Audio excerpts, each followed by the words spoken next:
I'm glad to see John has his work gloves on. And by the time you've done all this, the battery's dead.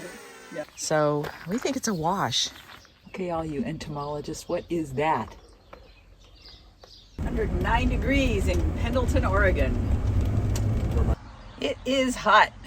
Not as hot as last time, but it's still hot. We gotta figure out where we're gonna stay when we won't roast. We've met some pretty great people on our travels, but our first meetup with a viewer holds a special place in my heart. Oregon Anna.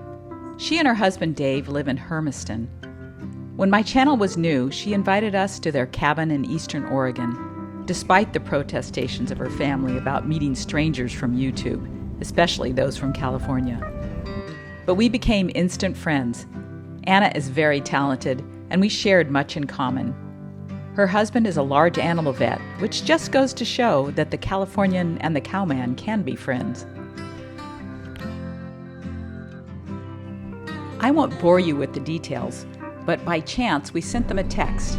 They were at their cabin near Ukiah, and we were nearly at their turn-off. Oh, it feels so good when things just fall into place.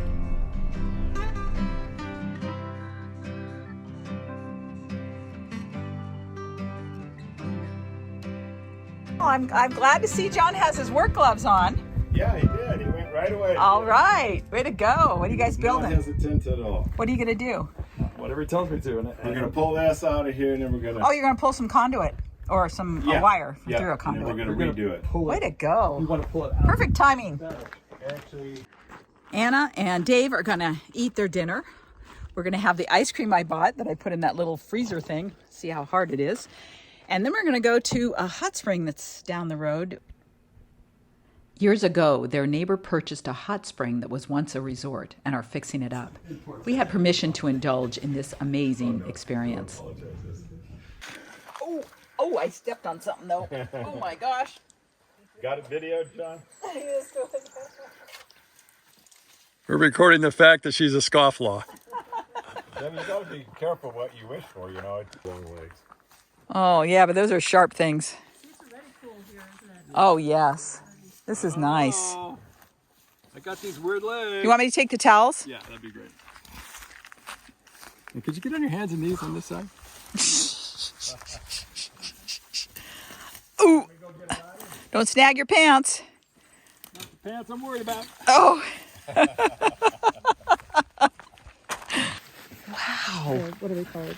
The bathhouse when I always came one time. Oh my gosh. Taking out all the, Yeah. loaded poop and things that were... Wow, this is beautiful.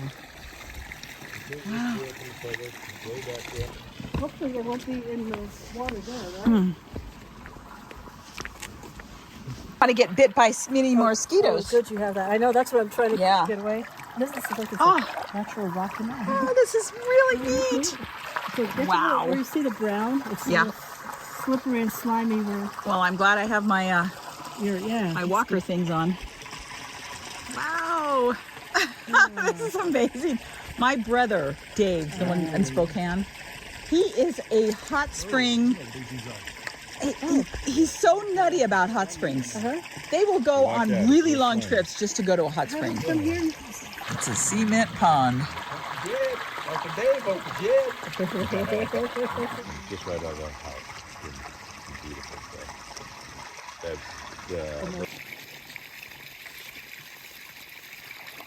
Somebody's stuck.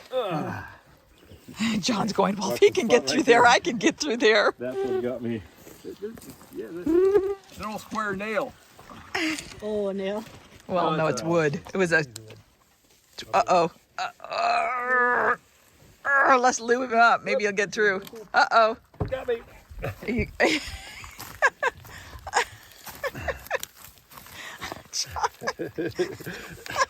Don't break the fence. I warned you.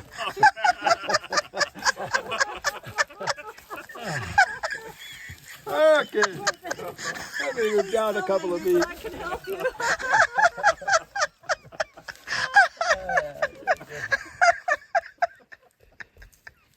There's that. All your joking coming back to get you, John. I guess I could have got over and helped you. That was too funny. Ta-da!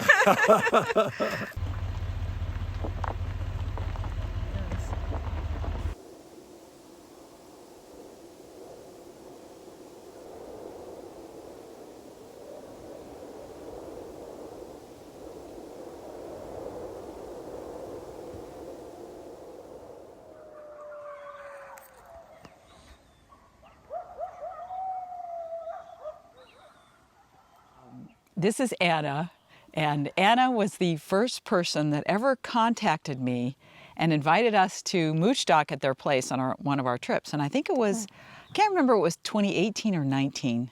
I don't remember. I don't either. Which is really shocking that she did, because Anna never comments because she's very shy and she's very nervous about doing this. Mm-hmm. She doesn't want to do it. But she's a really interesting person, and she just told me a story about being at Disneyland, and they interviewed her family. They wanted to use it in some fashion, and her kids told her she sounded stupid. And the last thing she is stupid. This woman speaks 5 languages. I convinced Anna to allow me to interview her because when we met, well, actually, did you contact me because of the drone flying? And you, because I think you so. Challenged me to take the test Yes. at the same time and get prepared and take the test and get our drone pilots licenses together.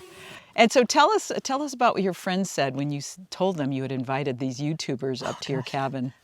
So like our friends and our family and our kids contacted us several times saying, "Mom, these people are from California. They could be like, major." What's the word? Mass murderers? Mass murderers. Or, yeah. So everybody was worried. It's like, you can't do that kind of stuff. You don't know who these people are. I said, oh, they sound good. They sound fine. So, yeah. And in fact, the ladies at the clinic where Dave works, the same thing. He told them what we're doing. We're going to meet these people that Anna met on YouTube. And they go, Dave, you can't do that. You told me, so once you got your drone pilot's license, what did you do? Oh, so I joined Search and Rescue. That's amazing. Who would have thought that, obviously we're more aware of it nowadays, but they use a lot of drones for search and rescue. So what did you have to do to become part of that?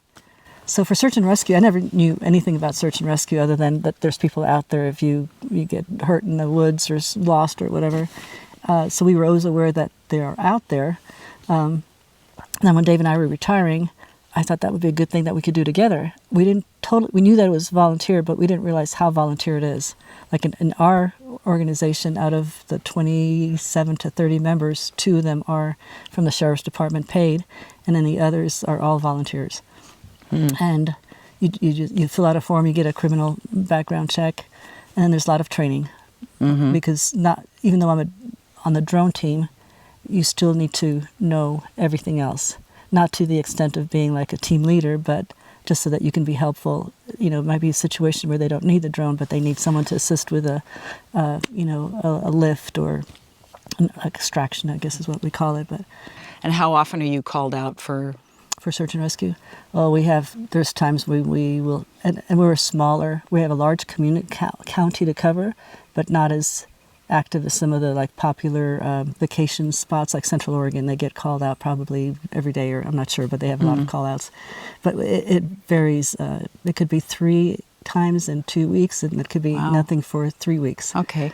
So quite frequently. Depends, And of course, Dave didn't retire. Dave is a vet, and he's still working. And I interviewed, Dave helped with a video several years ago talking about caring for your animals when you're on the road. And I'll put a link to that video and below this one. So he's still working a few days a week. And how does that affect, do you get to choose which ones you go out on, and how does that work? Yes, and that's why the more volunteers, the better. It's because everybody, we have quite I can't tell now, we have so many new people joining, but we have a percentage of people that are retired, and then a now growing percentage of people that are younger and still working. So the more people we have, the bigger the pool, obviously, of choices. Not choices, it's like that people will be available to come and help. So, tell me, has your knowledge of language helped out in any of these? Have you ever had to use that? It has, mostly the Spanish.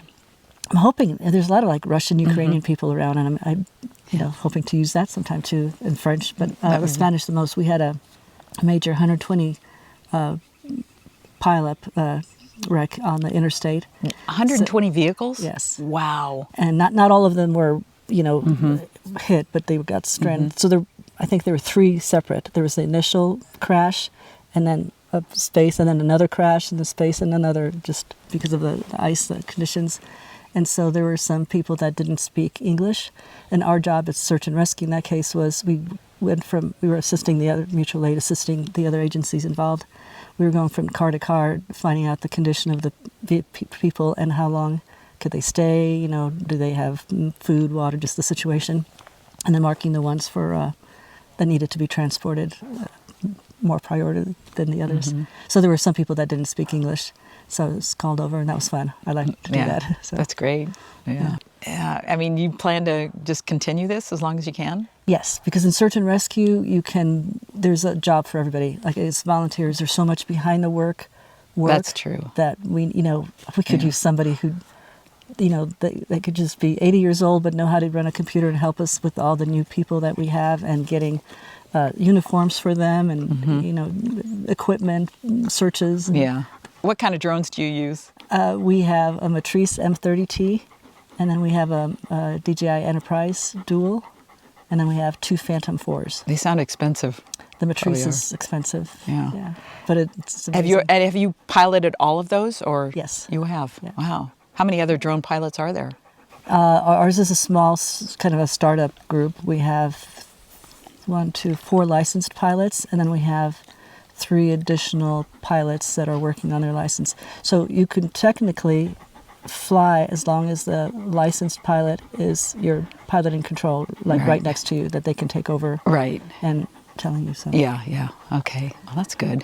So we're actually all sworn-in deputies of the Sheriff's Department. Oh. And so when they reach out to the Sheriff's Department for mutual aid, then we're part of that. So what search and rescue does in fire situations is we are often the evacuation, as well as in the last one. So when I say evacuation, we go from door to door and make sure nobody's there, or tell them they need to evacuate, or tell them we're level 2, you be ready to evacuate, or we may not come back, so you somehow pay attention to what's happening. Right. Have you ever been called out when you're up here at the cabin? No, but we're always mission ready, so we both ready. have our packs in our truck. That's when they'd kick us out. Yeah. You're out of here. Well, it was so amazing to actually connect, because it was so spur of the moment. It was.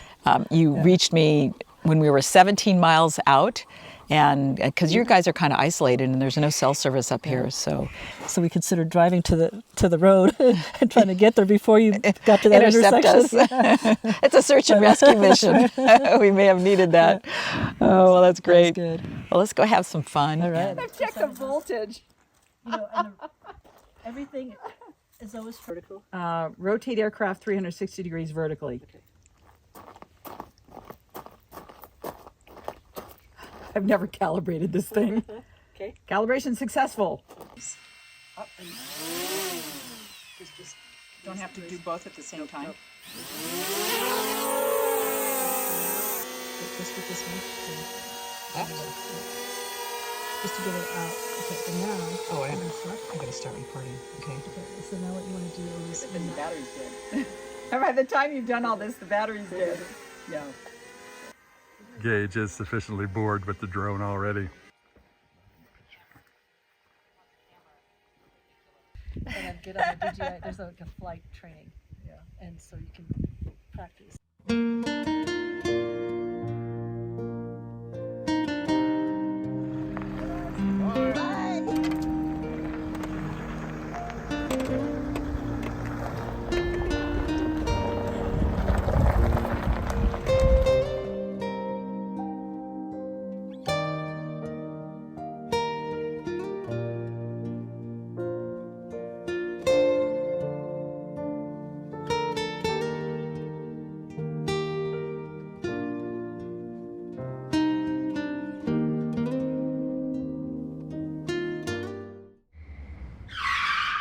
Just made a really fast stop because this guy was right in the middle of the road. Glad we have those good brakes. They worked well. They did. He was just standing there right in the middle of the lane. Lake County Road 1 to 19 State Line Road. Welcome to California. We're at Goose Lake, and it's $34 for non-residents. We decided we're just going to go ahead and bite the bullet, although there is some free camping down the road. Not sure there would be space. Probably would. This place is almost empty. But for that, you get water and electric and showers, and it's quiet, and it's actually quite a nice park. And maybe we'll take our bikes out for a little ride around the park. There are frogs in the shower. Further. What's that? Is that one on the wall? Yeah, it's on the wall.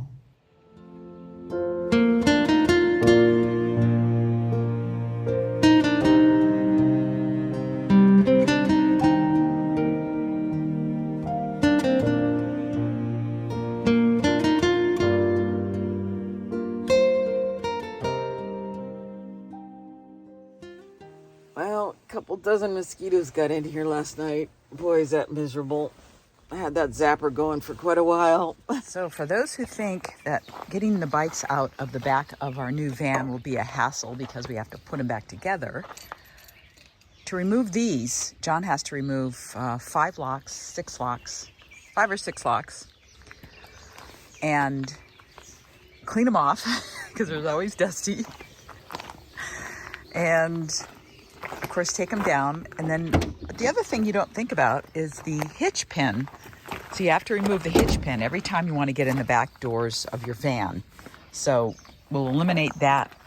50 times a day, it seems like. Yeah, it does seem like a lot of times a day. And then, of course, if you have covers on your bike, you have to remove those. So we think it's a wash.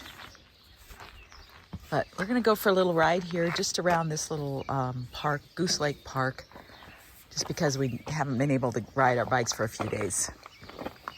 There are mosquitoes, so we're going to cover up and get out of here before it gets too hot. Okay, all you entomologists, what is that? So, there's only a couple other campers here. There's the hosts over there. Nobody here. And the showers with the frogs down there.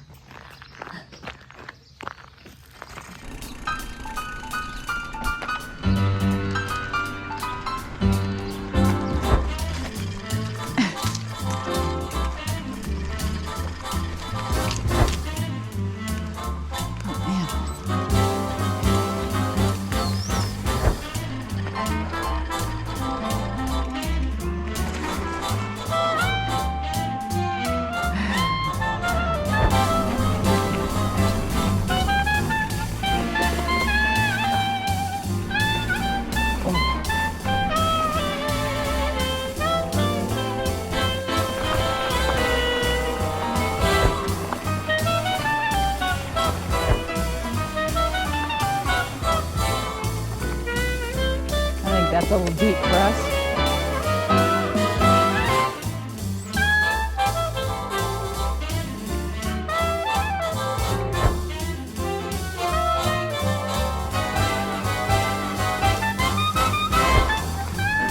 Here's the trail. Yeah, well, let's hope it's not too wet back here, but we've done this loop before.